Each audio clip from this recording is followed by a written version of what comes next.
নমস্কার, আমি জয়শ্রী। আমার নতুন একটি ব্লগে আপনাদের সবাইকে স্বাগত। আজকে আমি আপনাদের সঙ্গে শেয়ার করব লোকনাথ পুজোর ব্লগটি। বাড়িতে খুবই ছোট্ট করে লোকনাথ পুজো হয়েছিল, সেটিরই ব্লগ শেয়ার করব। আগেই চলে এসেছি এখানে ভোগ বানানোর কাজে। প্রথমে কড়াইয়ে একটু ঘি গরম করে কাজু আর কিশমিশ ভালো করে ভেজে নেব। এই কাজু কিশমিশ আমি পায়েসও দেবো, তাই একসাথে ভাজছি।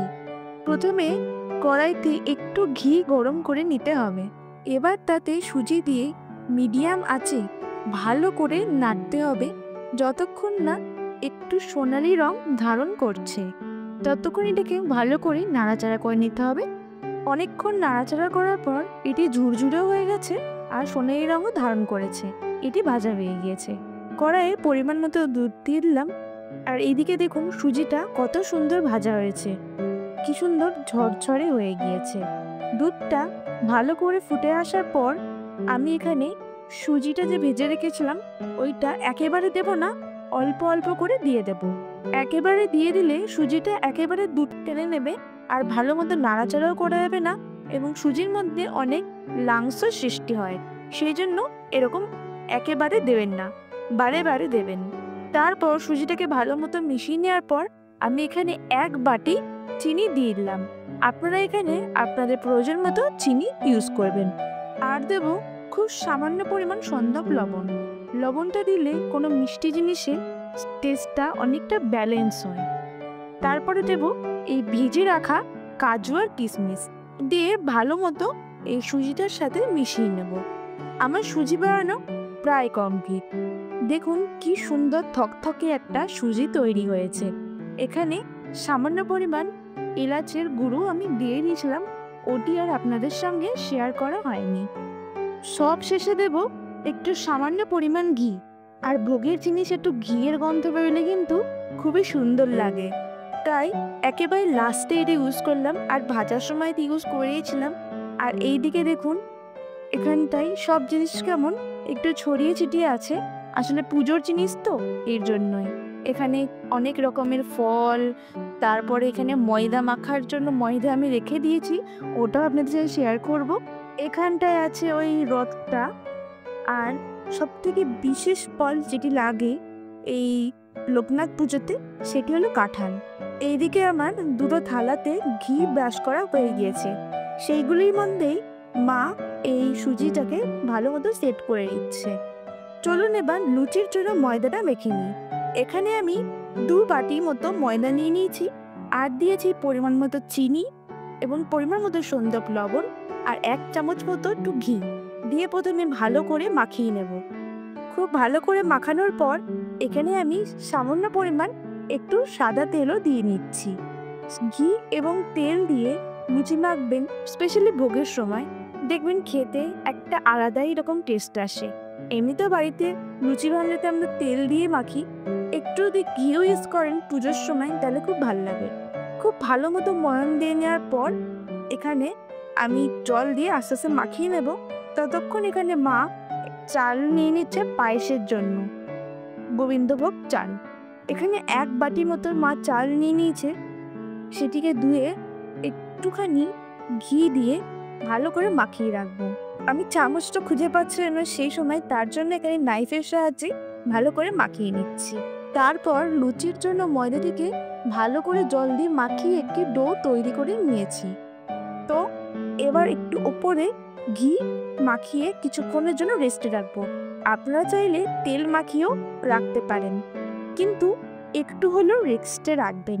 রেস্টে রাখলে লুচিগুলো খুব ভালো মতো ফুলে ওঠে। এখানে আমি পায়েসের জন্য দুধ বসিয়ে দিয়েছি। দুধটা যখন একটু ফুটে উঠবে তখন এর মধ্যে তেজপাতা দুটো দিয়ে দিয়েছিলাম। দুধটা যখন একটু ফুটে উঠেছিল তখন একটুখানি দুধ বাটি করে নিয়ে তার মধ্যে আমি ওই যে 10 টাকার যে আমুল দুধগুলো পাওয়া যায় না, ওই গুঁড়ো দুধটা মিশিয়ে দিয়েছিলাম। মিশিয়ে ভালো মতো এই দুধের সাথে মিশিয়েছিলাম। আর এটি অবশ্যই যখন আঁচটা লোয়ে থাকবে তখনই করবেন, বেশি গরম দুধে দিলে কিন্তু ছানা কেটে যাবে। তারপরে আমি এখানে গোবিন্দভোগ চালটা দিয়ে ঢাকা দিয়ে রাখলাম একটু লো আঁচ করে, আর ততক্ষণই চালটা সেদ্ধ হোক। বাট দেখি মা এখানে কি করছে। মা এখানে পুজোর জন্য ফল কেটে নিচ্ছে। পুজোটা খুবই ঘরোয়াভাবেই হচ্ছে। মাই পুজো দেবে, শুধু একটু ভোগে দেব লুচি, সুজি আর একটু পায়েস, আর সাথে থাকবে অনেক রকমের ফল। দেখতেই পাচ্ছেন এখানে মা সব এক এক করে কেটে নিচ্ছিল। আর এইদিকে এক রাউন্ড ফল কাটাও হয়ে গিয়েছে। এরপর কেটে নেবে মা তরমুজ। তরমুজটা কিন্তু খুবই বড়, তরমুজটা এত বড় আর বটিটা হয়ে গেছে ছোট। মা এটাকে কাটছিল অনেক কষ্টে। দেখুন বটিটা বেঁকেই যাচ্ছে। কি করে হয় বলুন, আমাদের ঠাকুরের বটিটা এইরকমই। আর বাদবাকি যে বটিগুলো আছে ওইগুলি সব আশে লাগানো, ওইগুলো তো আর ইউজ করা যাবে না, তাই এই বটিটাতেই কাজ সেরে নিতে হবে। চলুন এবার পায়েসের দিকে যাই, দেখি ওইটা কত দূর এগোলো। পায়েসের চাল বেশ ভালোই সেদ্ধ হয়ে গিয়েছে। দেখুন কি সুন্দর পায়েসের চালটা সিদ্ধ হয়েছে, দেখতেও কিন্তু বেশ সুন্দর লাগছিল। আর ভোগের জিনিস যদি মন থেকে বানান সুন্দর হবেই। আমি এখানে প্রথমে 1 বাটি চিনি দিয়ে দিলাম, তারপরে দেব আরও 1 বাটি চিনি। আপনারা এখানে আপনাদের প্রয়োজন মতো চিনি দিয়ে দেবেন। আপনারা চাইলে একটু কমও চিনি দিতে পারেন, এটা আপনাদের টেস্টের ওপর নির্ভর করছে। দিয়ে ভালো মতো মিশিয়ে নেওয়ার পর খুবই সামান্য পরিমাণ লবণ দেব। লবণ দিলে চিনির সাথে টেস্টটা খুব ভালো একটি ব্যালেন্স করে। তারপর এখানে দিয়ে দেবো কাজু কিশমিশটা। আমি আরও কাজু কিশমিশ ভেজে দিয়েছিলাম, ওইগুলি আর আপনাদের সামনে শেয়ার করা হয়নি। পায়েসটাকে ভালো মতো ফুটিয়ে নেব। সামান্য পরিমাণ এলাচের গুঁড়ো দিয়ে দিয়েছি, তাহলে আরও সুন্দর ফ্লেভারটা ইনহ্যান্স হয়। এবার দেব খুবই সামান্য পরিমাণ একটু ঘি একেবারে শেষে। শেষে ঘি দিলে ঘিয়ের একটা খুবই সুন্দর গন্ধ আসে। এই দেখুন আমাদের পায়েস তৈরি হয়ে গেছে। প্রথমে এখানে আমি 2 বাটি পায়েস তুলে রাখবো ভগবানের কাছে দেওয়ার জন্য। তারপরে একটি বড় বাটিতে পায়েস তুলে সেটা পুরোটাই দেওয়া হবে ভোগের ওইখানে। আপনারা কমেন্টে বলতেই পারেন পায়েসটি কেমন হয়েছে। তারপর এই যে ডোটা অনেকক্ষণ ধরে রেস্টে রেখেছিলাম, এটিকে ভালো করে মাখিয়ে নেব। তারপর এখানে লেচি কেটে নেব। লুচির জন্য ছোট ছোট লেচি কাটলেই খুবই ভালো হয়। এখানে আমার লেচিগুলো করা হয়ে গিয়েছে, এবার এক এক করে বেলে নেবে।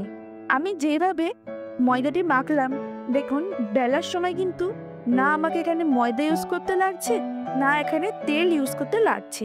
এবার আপনারা যদি চান অবশ্যই ইউজ করতেই পারেন, তাতে কোনো অসুবিধা হবে না। এদিকে বলবেন কেমন বেলা হয়েছে লুচিটা। বাড়িতে পুজো হলে এই ভোগের কাজগুলি করতে আমার খুব ভালো লাগে, স্পেশালি পায়েস, লুচি, সুজি এইসব আইটেমগুলি বানাতে। মিষ্টি জিনিসপত্র বানাতে আমার খুব ভালো লাগে, কারণ কি আমি মিষ্টি জিনিসপত্র খেতেও খুব ভালোবাসি এবং বানাতেও খুব ভালোবাসি। এত সুন্দর লাগে এগুলি বানাতে। এদিকে মা কড়াইয়ে পরিমাণ মতো সাদা তেল দিয়ে নিয়েছে। তেলটি ভালো মতো গরম হয়ে যাওয়ার পর আস্তে আস্তে এখানে লুচিগুলো ভেজে নেব।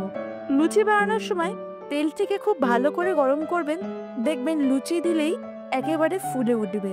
আর আমাদের বাঙালিদের ফুলকো ফুলকো লুচি খেতে কিন্তু সবারই ভালো লাগে। এইভাবে আমি প্রত্যেকটা লুচি ভেজে নেব। সবকটা লুচি কিন্তু বেশ ভালোই ফুলছে। দেখুন কড়াইয়ে দেওয়ার সঙ্গে সঙ্গেই লুচিটি ফুলে উঠল, তার মানে ভাবুন তেলটার টেম্পারেচার একেবারে ঠিকঠাক আছে। এইদিকে দেখবেন কতগুলো লুচি আমি আপনাদের সঙ্গে গল্প করতে করতে ভেজে নিয়েছি। এবার সব কটা ভোগই ভগবানের কাছে নিবেদন করে দিলাম। দিয়ে এবার শুরু হবে আমাদের ঘরোয়া লোকনাথ পুজো। কি সুন্দর লাগছে না সবকিছু। আর সবকিছু বানানোর পর এত কষ্ট করে এখানে ভগবানের কাছে সবকিছু ভোগ দিতে যে কি সুন্দর লাগে, ওই সময়টা একেবারে বলে বোঝানো যায় না। তাই খুব ভালো লাগছে আপনাদের সঙ্গে এই ভিডিওটি শেয়ার করে। চলুন এবার একটু জেনে নিই লোকনাথ পুজোর সম্পর্কে। লোকনাথ ব্রহ্মচারী ছিলেন অষ্টাদশ শতকে একজন প্রখ্যাত সাধক, যে তার অলৌকিক শক্তি ও পর উপকারমূলক জীবনের জন্য মানুষের হৃদয়ে স্থান করে নিয়েছিলেন। প্রতি বছর জ্যৈষ্ঠ মাসের সংক্রান্তিতে, মূলত 18ই জ্যৈষ্ঠ, তার তিরোধান দিবসে লোকনাথ পুজো পালিত হয়। এই পুজো পশ্চিমবঙ্গ, বাংলাদেশ ও ভারতের বিভিন্ন স্থানে খুবই শ্রদ্ধা ও ভক্তির সঙ্গে উদযাপিত হয়। লোকনাথ পুজোয় ভক্তরা উপবাস করেন, মন্দিরে গিয়ে প্রার্থনা করেন এবং বাবা লোকনাথের নামে জপ করেন। অনেকে লোকনাথ বাবার আশীর্বাদ লাভের আশায় সংকল্প করে উপোস রাখেন ও প্রদীপ জ্বালিয়ে পুজো দেন। মন্দিরে কীর্তন, পাঠ এবং ভোগ নিবেদন করা হয়। অনেক ভক্ত নিজের বাড়িতেও লোকনাথ বাবার পুজো করেন। তার প্রতি ভক্তদের আগাধ বিশ্বাস যে তিনি জীবিত অবস্থাতেই ঈশ্বরত্ব লাভ করেছিলেন এবং আজও তিনি তার ভক্তদের রক্ষা করেন। লোকনাথ পুজো শুধু একটি ধর্মীয় আচার নয়, এটি ভক্তি, বিশ্বাস ও আধ্যাত্মিকতার এক সুন্দর প্রকাশ। এই দিনটি লোকনাথ বাবার প্রতি শ্রদ্ধা নিবেদনের একটি মহৎ উপলক্ষ। এই যে জিনিসগুলি, এই ছোট ছোট জিনিসগুলি আমরা অনেকেই জানি না বা অনেকেই এই জিনিসগুলি জানতেও চায় না। তাই আমি চাই আমার ভিডিওগুলির মাধ্যমে আমি যেন আপনাদের এই জিনিসগুলো জানাতে পারি।